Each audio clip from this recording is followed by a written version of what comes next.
પશ્ચિમ બંગાળમાં મોડી રાત્રે મમતા બેનર્જી વિફર્યા. મમતા બેનર્જી સ્ટ્રોંગ રૂમની બહાર 4 કલાક રોકાયા. રાત્રે ઈવીએમ અને સ્ટ્રોંગ રૂમ મુદ્દે મધરાતે હંગામો સર્જાયો.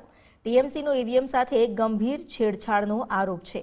મોડી રાત્રે સ્ટ્રોંગ રૂમ બહાર હાઈ વોલ્ટેજ ડ્રામા સર્જાયો. મધરાતે સ્ટ્રોંગ રૂમનો સીલ તોડવામાં આવ્યાનો આક્ષેપ છે.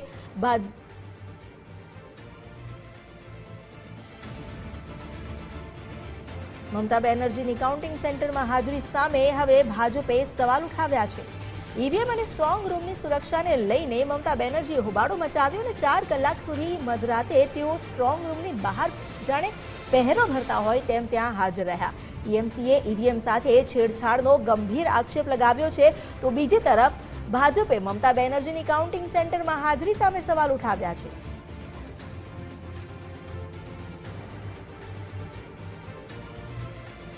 પશ્ચિમ બંગાળમાં 54 તબક્કાનું મતદાન તો પૂર્ણ થઈ ચૂક્યું છે, પરંતુ હવે જ્યારે પરિણામ આવે તે પહેલા હાઈ પ્રોફાઇલ ડ્રામા જાણે ચાલી રહ્યો હોય. ઈવીએમને લઈને મમતા બેનર્જી જે સ્ટ્રોંગ રૂમની બહાર 4 કલાક સુધી રોકાયા, તે પણ રાત્રિ દરમિયાન સ્ટ્રોંગ રૂમના સીલ સાથે છેડખાની કરવામાં આવી હોવાના પણ આરોપ લાગ્યા છે. ટીએમસીએ ઈવીએમ સાથે ગંભીર છેડછાડનો પણ આરોપ લગાવ્યો છે. અને મમતા બેનર્જી જે 4 કલાક સુધી ત્યાં રોકાયા કાઉન્ટિંગ સેન્ટરને લઈને પણ ત્યાં બીજી તરફ ભાજપે સવાલ ઉઠાવ્યા છે. પરિણામ આવે તે પહેલા ફરી એકવાર રાજકીય ગરમાવો ચોક્કસ થઈ ગયો છે.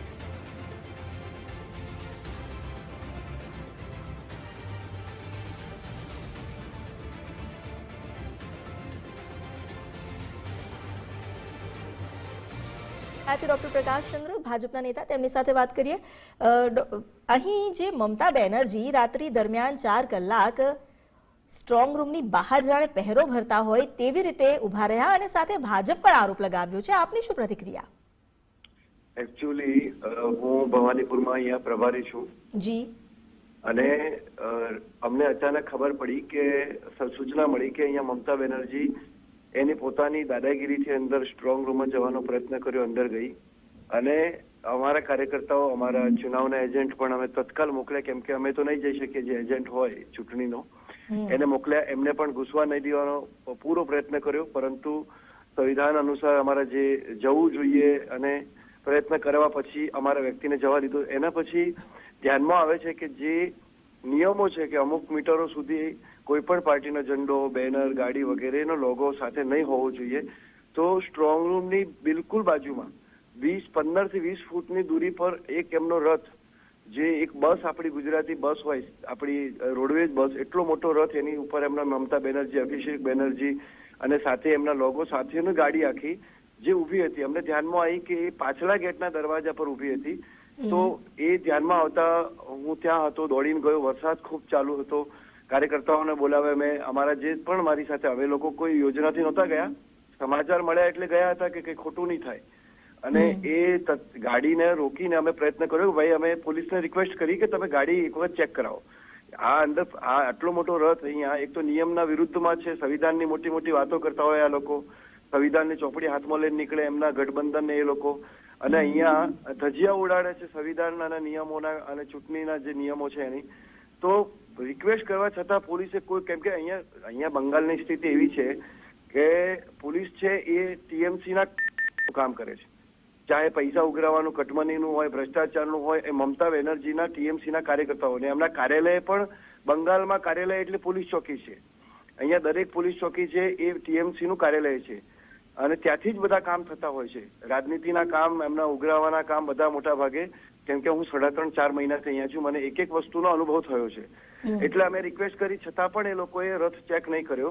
અમે આગળ બેસી ગયા, સુઈ ગયા, બધી ચેનલો પણ હતી, અને એ લોકોએ પછી પોલીસ વાળાનો ફોર્સ બોલાવીને અમને ઉચકીને કપડા અમારા ખેંચ્યા, અમારા કપડા ફાડી નાખ્યા, ઉચકીને અમને બાજુમાં મૂક્યા. અમે ખૂબ વિરોધ કર્યો. અમે એટલે રિક્વેસ્ટ કરી કે અમારે જોવું નથી, તમે ચેક કરો કે એકચ્યુઅલી શું છે.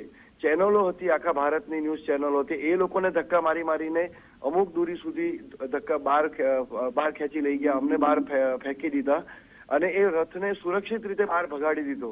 એનો મતલબ તમે ગાડી ચેક કરવાની હતી, અમારે નહોતી કરવાની, પોલીસને કરવાની હતી કે આટલો નજીક. પહેલી વાર તો ગાડી ઊભી કેમ રહેવા દીધી? નિયમના બહુ મોટી વાતો કરતા હોય આ લોકો, બધી પાર્ટી વાળા જે ગઠબંધન છે એ લોકોનું.